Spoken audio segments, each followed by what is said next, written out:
우리 지난 3박 5일 동안에 베트남 이렇게 워크숍 일정을 잘 이렇게 마치고 돌아왔습니다. 좋은 또 충전의 시간 갖게 됐는데요. 오늘 저는 말씀을 중심으로 너희 생명이 무엇이냐 하는 그 부분으로 함께 도전을 받기를 소원합니다.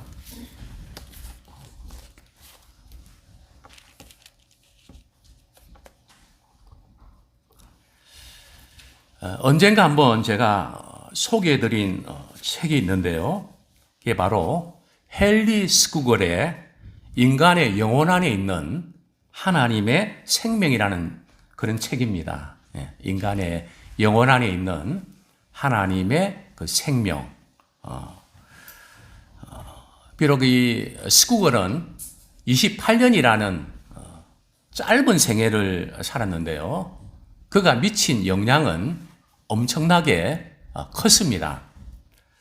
그의 장례식에서 이제 조지 케어든의 메시지는 다음과 같습니다. 삶의 길이는 세월의 경과에서가 아니라, 즉 얼마나 살았는가 그것이 아니라 하나님의 크신 계획 속에서 얼마나 진전을 보였느냐. 하나님의 크신 계획 속에서 내 인생이 얼마나 진전을 보이고 있는가에서 측정된다는 겁니다. 스쿠걸은 28년이란 짧은 세월을 보냈지만 많은 일을 했습니다. 또 그는 참된 기독교는 영원한 생명이라고 역설합니다. 참된 기독교는 영원한 생명이다. 그렇습니다. 참된 기독교는 마음속에 있는 생명입니다. 기독교를 생명이라고 묘사할 수 있는 이유가 무엇일까요? 기독교의 생명은 마음속에 거하는 내적인 능력이기 때문에 그렇습니다. 진정으로 영적인 사람은 명령 때문에 하나님과 선을 사랑하는 것이 아닙니다. 하나님께서 명령해 주기 때문에 하나님과 선을 사랑하는 것이 아니라는 것이죠. 그가 하나님을 사랑하는 것은 자신의 영혼 속에 새 생명을 지니고 있기 때문입니다. 오늘 설교 제목이 너희 생명이 무엇이냐? 이 제목의 의미가 무엇일까요? 바로 이 원문의 뜻은 말이죠. 너의 생명이 무엇을 위해서 존재하는가? 너의 생명이 무엇을 위해 존재하는가? 즉, 당신이 살아가는 삶의 목적이 무엇인가 하는 문제죠. 간혹 이제 사업을 하는 분들, 참 열심히 바쁘게 살아가는 분들, 또 어떤 경우들은 해외에서 한 20일을 보내고, 자기 집에서 한 열흘 보낼 만큼 늘 바쁜 스케줄, 다음에 뭐 해야지, 이렇게 살아가는, 바쁜 사람이 한 번은 제게 이런 전화를 했습니다. 내가 이렇게 사는 게 맞는지 모르겠다고. 내가 이렇게 살아도 되는 건지 모르겠다고. 그러면서 이건 아닌데, 그러나 뭐 어떻게 다른 방법이 없이 그러니까 살아가야 되니까. 그러면서 이건 아닌데, 그러면서도 끌려가는 느낌, 그러면서 안타까워하는 그분의 이야기를 듣기도 했습니다. 그러나 분명한 것은 이렇게 하면 안 되는데 이것이 너무 오랫동안 계속되도록 하지 않아. 계속되면 안 됩니다. 하나님께서 우리에게 이렇게 하면 안 되지 하는 생각을 자꾸 심어주는 순간 우리가 돌이키라는 사인이거든요. 그게 너무 길면 안 됩니다. 언젠가 우리는 주님을 맡게 될 날이 올 텐데요. 우리는 어떤 모습으로 주님을 맡게 될까요? 어제 우리가 산 날이 주님을 맡게 될 바로 그 날입니다. 우리 이걸 기억하셔야 돼요. 어제 날이 우리가 주님을 맡게 된 그 날입니다. 우리 한번 따라하시겠습니다. 어제 날이 주님을 맡게 되는 날입니다. 주님을 맡게 되는 날입니다. 그래서 우리 어제 그 날이 주님을 맡게 된 날이라는 거죠. 앞으로 잘하겠다, 뭐, 이렇게, 그게 아니고요. 어제 살았던 그 삶이 주님 오실 때 우리의 모습이 된다는 뜻입니다. 오늘 본문, 우리 야고보서 4장 13절은 이렇게 시작합니다. 들으라. 너희 중에 말하기를. 들으라로 시작합니다. 야고보서에는 5장에도 보면 들으라. 너희 부한자들아. 그렇게 말씀하고 있거든요. 이 들으라는 의미는 오늘 이 시간 말씀을 듣는 순간에 그러니 하고 듣지 말고 지금 듣고 우리가 바로 실천하라는 겁니다. 아마 연세 드신 분들이 이렇게 많이 계신데 뭐 저도 마찬가지입니다. 젊었을 때는 해야지 하면서 스케줄 따라 하게 되더라고요. 그러나 나이가 들면 어떻게 바뀝니까? 해야지 하다가 놓쳐버립니다. 그렇죠? 그러니까 나이가 들수록 또 물론 젊은 분일수록 해야지 하면 바로 하셔야 됩니다. 우리 옆에 있는 분들이 그렇게 인사하기 원합니다. 해야지 생각되면 바로 합시다. 해야지 생각되면 바로 합시다. 바로 안 하면, 영적인 것은 바로 안 하면 떠내려갑니다. 좋은 마음도 떠내려가고, 사랑하는 마음도 떠내려가고, 이상하게 좀 안 좋은 것들은 그 다음에도 이렇게 하게 될 수 있는 확률이 높은데, 좋은 것은 이상하게 사라져 버립니다. 먼저 첫 번째로 우리가 도전 드리고 싶은 메시지는 언제까지 자신의 스케줄에만 매여 사시겠습니까? 자기 스케줄에만 속박당하며 사시겠습니까? 이 본문 13절입니다. 들으라 너희 중에 말하기를 오늘이나 내일이나 우리가 어떤 도시에 가서 거기서 1년을 머물며 장사하며 이익을 보리라 하는 자들아. 아주 평범한 직장인 사학과의 모습이죠. 그죠? 어느 도시에 가서 나 거기서 한 1년 머물면서 장사해서 많은 이익을 얻을 거야. 그죠? 이렇게 생각하는 것이 잘못된 것일까요? 우리는 그렇게 살아가야 된다고 생각하지 않습니까? 근데 왜 성경은, 야고보서 저자는 이것이 이렇게 살아가는 것이 문제라고 지적할까요? 우리 성경을 보면서 우리 당연하게 여기지 마시고요. 우리 입장에서, 우리의 삶 속에서 과연 그러한가? 어떻게 이렇게 하지 않고 이 경쟁 사회 속에서 우리가 살아남을 수 있는가요? 자, 이 사람의 문제는 뭘까요? 1년 동안 어떤 도시에 가서 어떤 장소에서 어떤 업종을 가지고 이렇게 장사를 하려고 하는, 그죠? 그 자체에 문제 없습니다. 뭐가 문제일까요? 1년 동안 자기가 계획을 세우고 뭐 여러 가지 스케줄 짜고 하는 그 모든 것들이 과연 그렇게 되는 걸까요? 1년 동안의 시간이 보장되어 있는 걸까요? 자기의 스케줄대로 모든 것이 다 이렇게 되는 걸까요? 인생 오래 사신 분들이 느끼는 부분도 있습니다. 저도 그랬으니까요. 저는 제 인생이 제 마음대로 다 돼야 된다고 생각했습니다. 안 되면 견디질 못했습니다. 왜냐하면 우리 부모님들이 제가 원하는 것들을 다 맞춰주려고 하셨거든요. 그래서 저는 내가 원하면 다 돼야 됩니다. 안 되면 막 화가 나고 견디지 못합니다. 그건 언제부터인가 그게 바뀌기 시작합니다. 내 마음대로 되는 것보다 안 되는 것이 훨씬 더 많습니다. 아니, 내 마음대로 되는 것이 별로 없습니다. 그거 터득하셨나요? 아마 점점 터득하게 될 것입니다. 분명히 시간은 나에게 주어진 기회이지만 내가 마음대로 할 수 있는 것이 아닙니다. 그죠? 시간은 변수가 많다는 겁니다. 일도 변수가 많고요. 세상도 변수가 많습니다. 그죠? 그래서 우리는 나름대로 어떤 걸 계획하고 하지만 변수를 우리가 고려를 하셔야 됩니다. 우리 스케줄을 잡고 뭐 이런 것들이 잘못 아니죠. 그죠?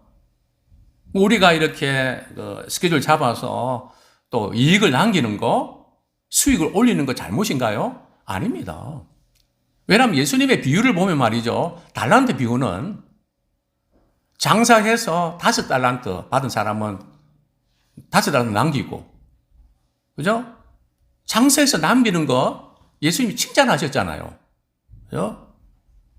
그 자체가 잘못된 거 아닙니다. 그죠? 뭐가 문제일까요? 오늘 본문에 나오는 사람은 자신의 일에는 충실하지만 자신의 스케줄을 따라서 움직이는 데는 착실하지만 세상 사람이 볼 때는 그럴듯하고 잘 나가는 것처럼 보이지만 이 사람의 인생에는 뭐가 빠져 있습니까? 하나님이 빠져 있습니다. 그죠? 하나님이 허락하시면, 하나님께서 은혜를 주시면, 하나님께서 1년 동안의 그런 계획 속에서 함께 해주시면 할 수 있다고 하는 하나님이 배제된 스케줄, 하나님이 없이 바쁘게 돌아가는 인생, 하나님의 생각이 하나도 나지 않는 그런 열정, 그것이 문제라는 것이죠. 그렇습니다. 당시 야고보와 이제 야고보서를 기록할 그 당시에 이 저자는 그 상인들의 어떤 생활, 통념을 말이죠, 예리하게 꼬집고 있습니다. 자, 그런데 문제는 말이죠, 너희 생명이 무엇이냐 할 때에 이 너희 생명, 이 너희가 누구를 가리킬까요? 불신자일까요? 신자일까요? 당시에 잘 믿는다고 하는, 또 교회에서도 존경받는, 저분은 참 부러운 분이고 잘 나가는 사람이다. 그런데 그 사람이 주일날을 교회 생활을 열심히 하는데 삶의 현장 속에서는 하나님 없이, 하나님이 우리에게 명령해 주신 기준하고는 상관없이 그냥 세상 방식대로 그렇게 다 그렇게 하니까 그냥 그대로 완벽하게 따라하는 그런 사람을 이렇게 지칭하는 것이죠. 자신의 이익만을 추구하는 사람. 그렇습니다.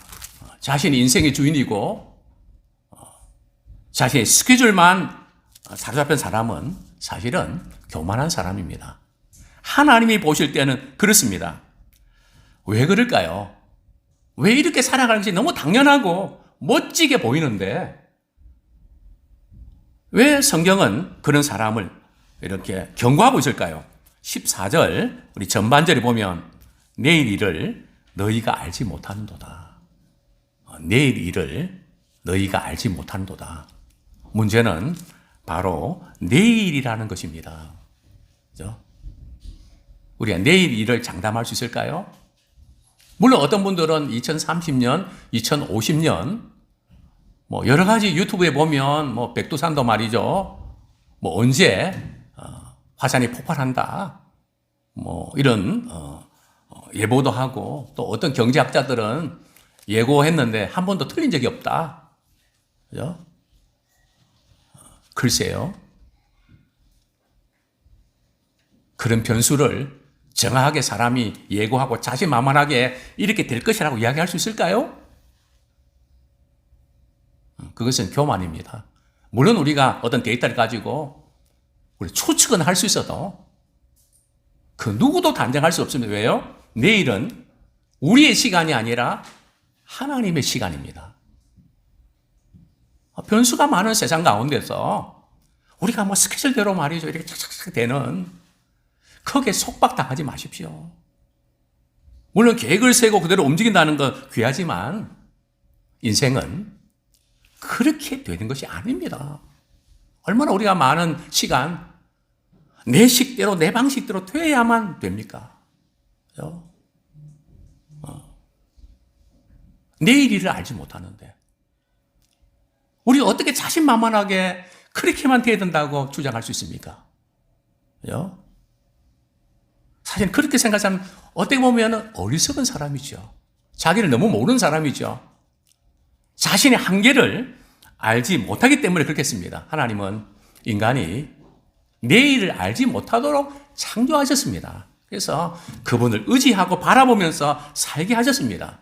우리 인생의 주인은 내가 아니라 바로 주님이십니다. 또 예수님께서도 누가복음 12장 16절부터 21절에서 한 부자의 비유를 드셨습니다. 한 부자가 사업이 너무 잘 되는 겁니다. 남들은 다 안 된다고 그러는데 이 업종은 너무너무 잘 됐습니다. 19절 20절 제가 읽어드리겠습니다.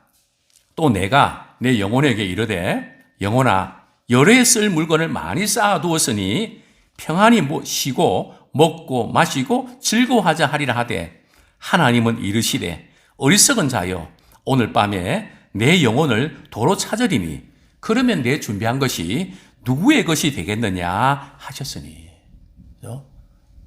부자 되는 것이 잘못인가요? 부러운 거 아닙니까?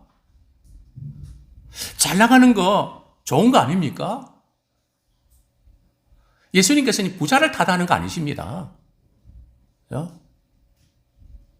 오늘 이 부자 가는 말 보면 내가 내 영혼에게 이르되 열의 쓸분을 많이 쌓아두었으니 이제는 부자가 됐으니 마음껏 먹고 마시고 이렇게 할 수 있다. 이 부자에게 뭐가 빠졌습니까? 하나님이 없습니다. 하나님이 배제된 신앙생활. 저는 간혹 그런 분을 만납니다. 교회는 다니면서 쟤는 한 주 동안 잘 지냈습니까? 이렇게 물어보면 막 이런저런 생각 때문에 고민도 많고 우울하고 힘들게 지냈습니다. 하나님 생각하시면서 지내셨죠? 했더니 하나님은 까마득히 생각이 안 납니다. 그럴 수 있나요? 나이가 들어서 좀 기억력이 감퇴가 돼도 나를 위해서 자기 아들을 내어주셨던, 생명을 내어주셨던 그 사랑을 받았는데 그거 잊을 수 있나요? 부모가 직장 가서 우리 자녀들 어떻게 지내는지 잊을 수 있나요? 밥 먹었는지 숙제는 했는지 바쁘게 몰두하면서도 그 생각 잊어버릴 수 있나요? 물론 일에 몰두하다 보면 그 세계 모르는 거 아닙니다. 그러나 진정한 사랑을 경험한 사람은 마음이 늘 사랑하는 대상을 향해 찾아가는 겁니다. 그렇습니다. 우리 어떤 우리 삶을 살든지 항상 하나님께서 오늘 내가 이 밤에 너를 불러가면 너가 그렇게 준비한 그 모든 게 뭐가 되지? 누구 것이 되지? 항상 이것을 염두에 두셔야 됩니다. 부자가 되지 말라는 것도 아니고요. 열심히 살지 말라는 거 아닙니다. 그러나 우리는 오늘만 사는 것이 내일 사는 건 아닙니다. 그 예수님 말씀하셨죠. 내일을 위해서 뭐 하지 말라고요? 염려하지 마라. 내일을 위해서 염려하지 마라. 또 야고보서 저자는 이런 사람들에게 이렇게 도전을 합니다. 너희 생명이 무엇이냐? 잠깐 보이다가 없어지는 뭐 같다고요? 안개 같다. 우리 인생이 안개 같다.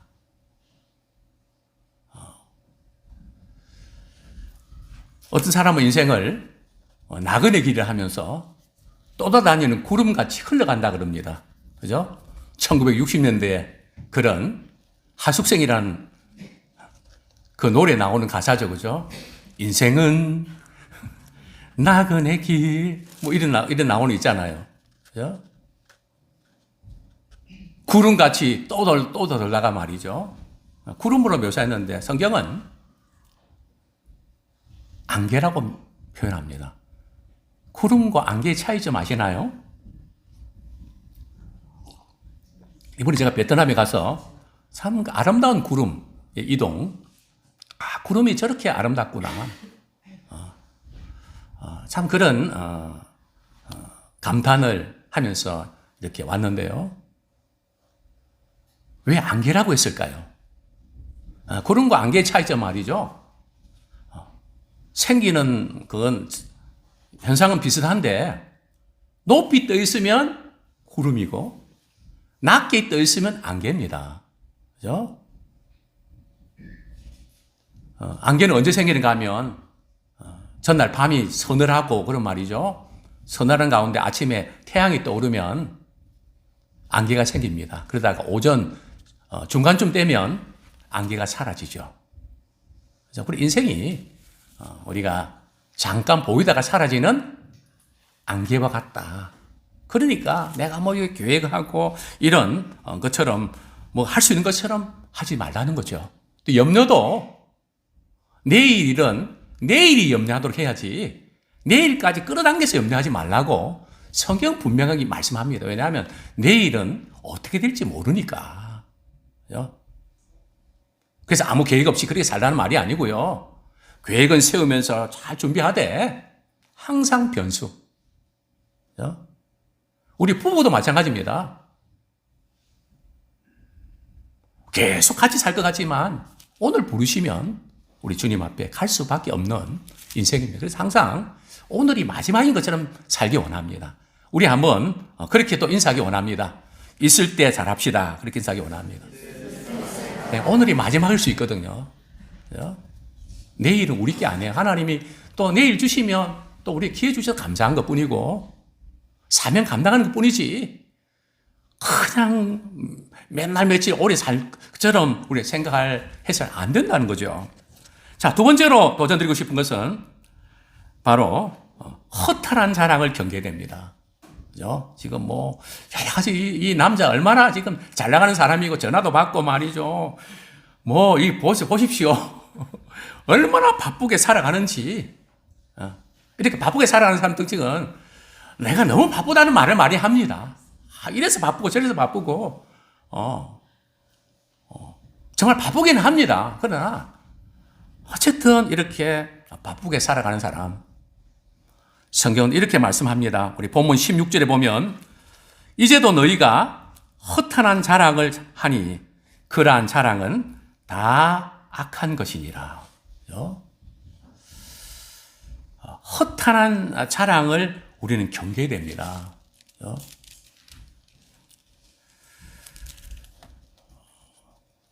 물론 이 허탄한 자랑하는 사람도 세상 사람이 아니고 바로 잘 믿나고 하는 신자를 가리킵니다.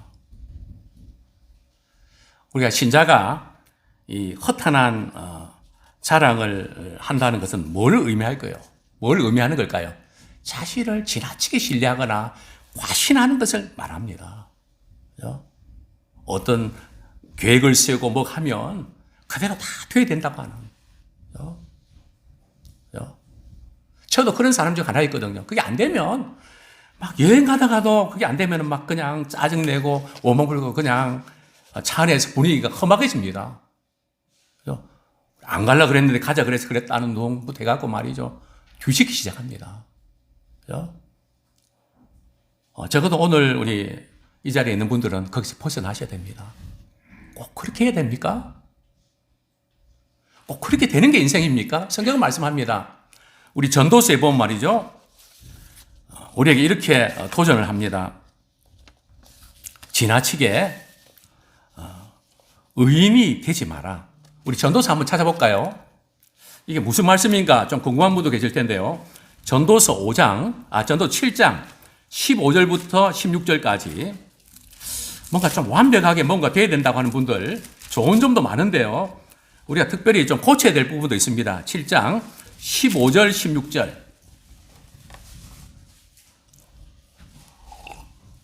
같이 읽겠습니다. 시작. 내 허무한 날을 사는 동안 내가 그 모든 일을 살펴보았더니 자기의 의로움에도 불구하고 멸망하는 의인이 있고 자기의 악행에도 불구하고 장수하는 악인이 있으니 지나치게 의인이 되지도 말며 지나치게 지혜자도 되지 말라. 어찌하여 스스로 폐화하게 하겠느냐. 그죠? 지나치게 의인이 되지 마라. 그럼 적당하게 의인이 되라는 뜻일까요? 지나치게 지혜자가 되지 마라. 아주 적당하게 지혜자가 되라는 그 뜻일까요? 이게 무슨 뜻일까요? 그죠? 우리 의인 되는데 지나치면 그 잘못된 걸까요? 지혜자가 되는데 지나치면 잘못된 것일까요? 그렇지 않습니다. 여기서 지나치게 의인이 되지 말라는 것은 말이죠. 자기 의를 내세우지 말라는 거예요. 그죠?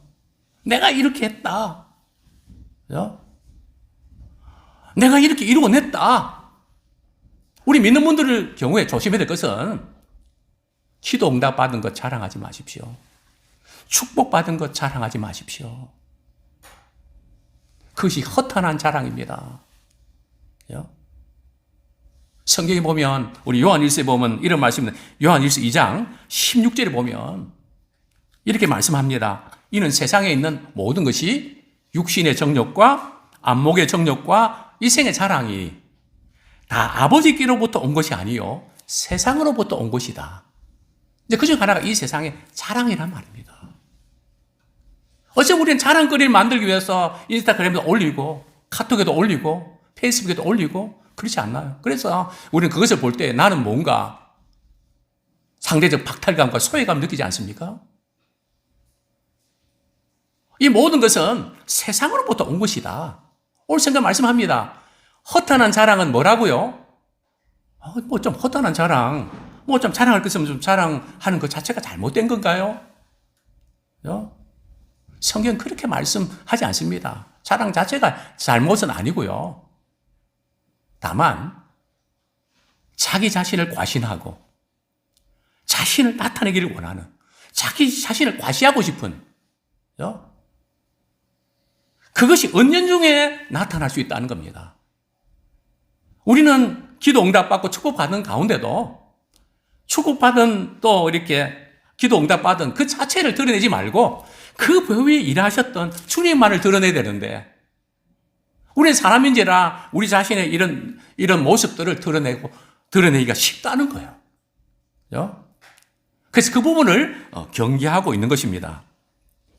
40년 만에 초등학교 동창들이 모였는데요. 각기 이제 자랑을 합니다. 한 친구는 자식 자랑하고, 한 친구는 또 남편 자랑하고, 한 친구는 골프 자랑하고, 또 한 친구는 자동차를 자랑하고요. 집 자랑을 하고, 뭐 여행 갔다 온 것도 자랑하고요.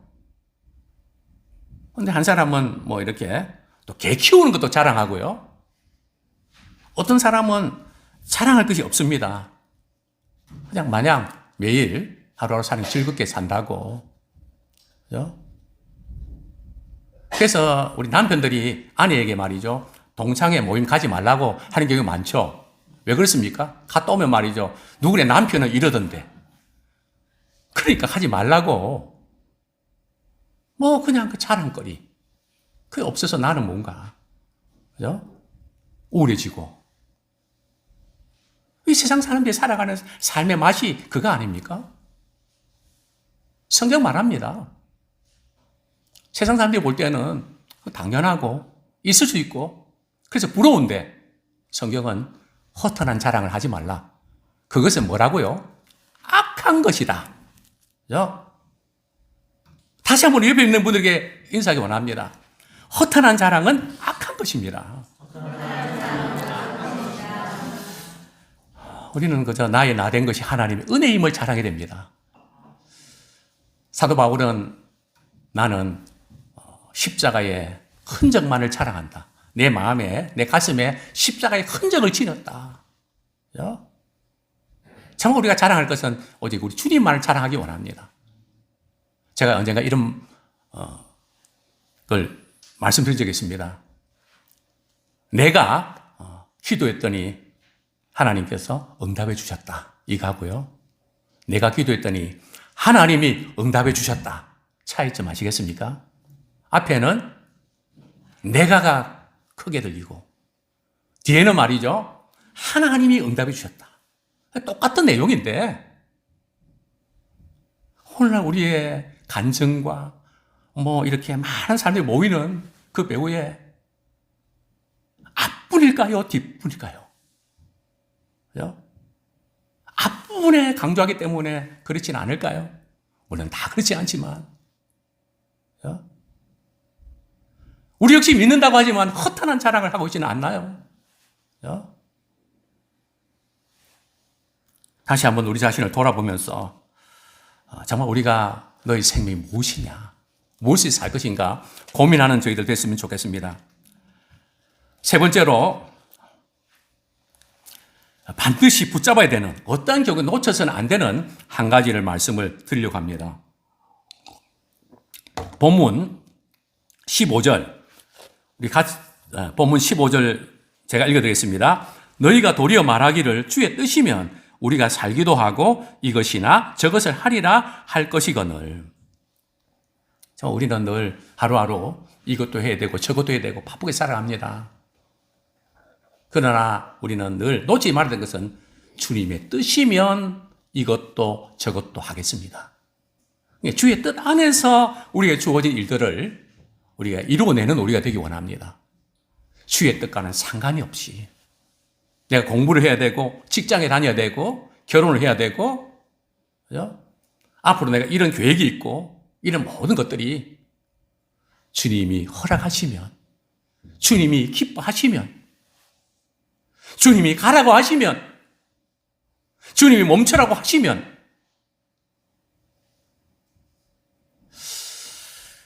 우리는 주님의 뜻에 대해서 이렇게 알고는 있고 그러나 사는 가운데는 좀 거리가 좀 되는 것 같은 느낌이 듭니다. 우리 예수님은 어떻게 하셨나요? 십자가 사건을 앞두고 사실 예수님도 할 수만 있다면 십자가를 피하고 싶으셨던 마음이 있었을까요? 없었을까요? 없었습니까?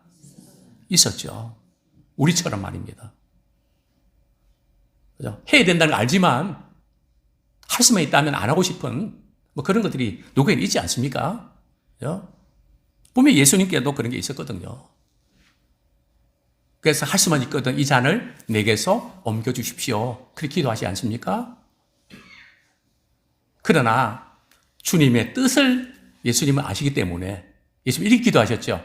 내 원대로 마옵시고 아버지의 원대로 되기 원합니다. 그런데 우리는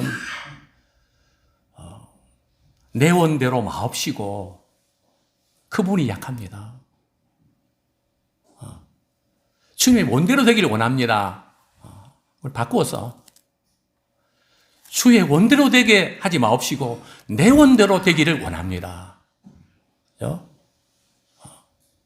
어쩌면 우리는 그렇게 갈망하고 있는지 모르겠습니다. 초대교인들은 참 인사와 그들의 언어 속에서 주의 뜻이면 이라는 표현을 많이 쓰고 있는데요. 그게 바로 우리 서신서에서 자주 나타납니다.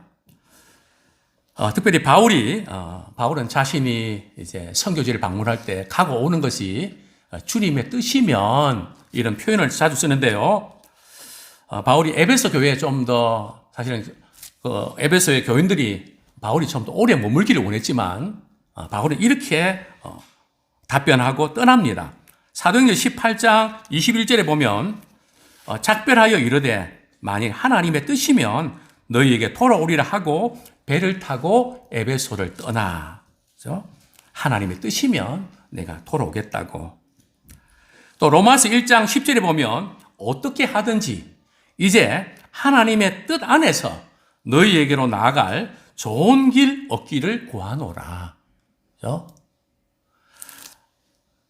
교회에서뿐만 아니라 삶의 전 영역에서 우리가 주님의 뜻을 구하고 그분의 인도하심을 우리가 인도하심에 민감하게 반응하고 다스림 받기를 소원합니다.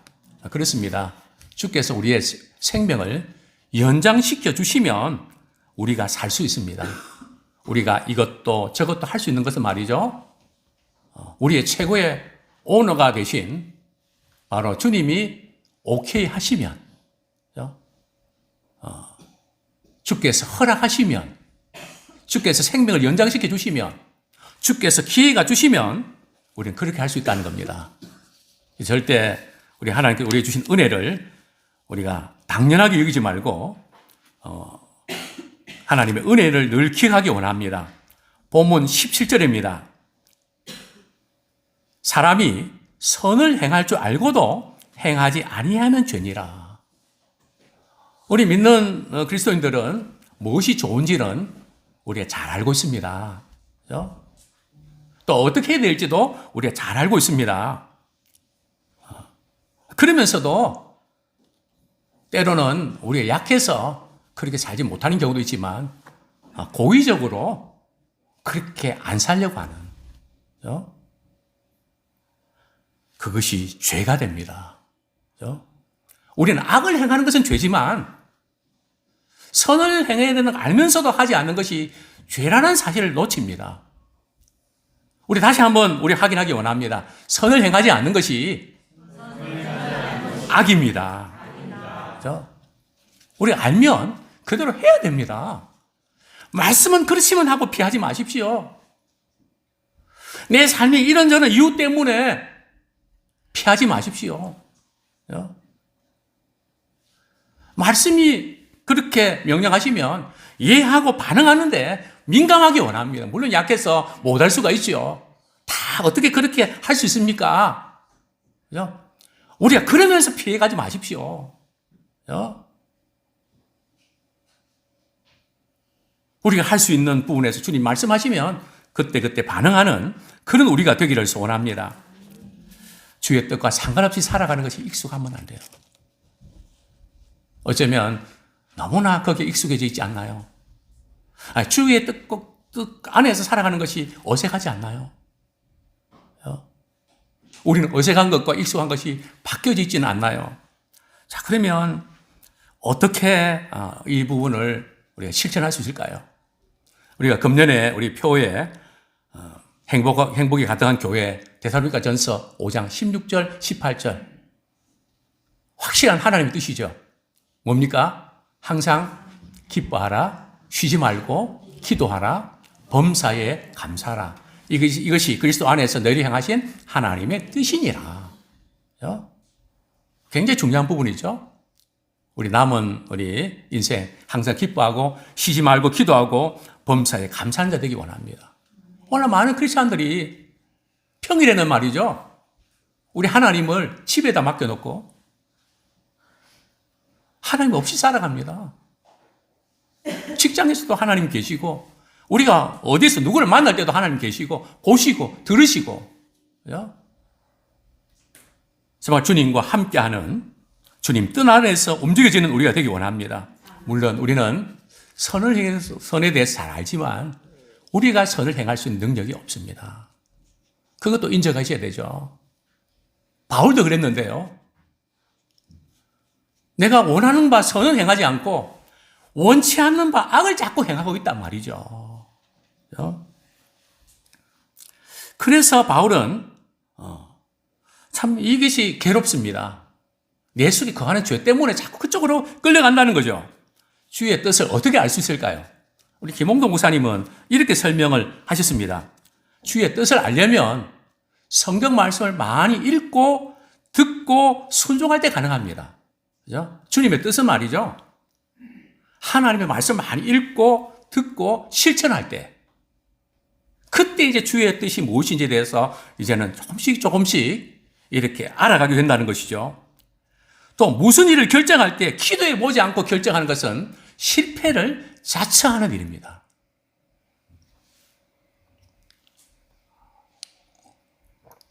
병원에 가더라도 먼저 기도하고 가십시오.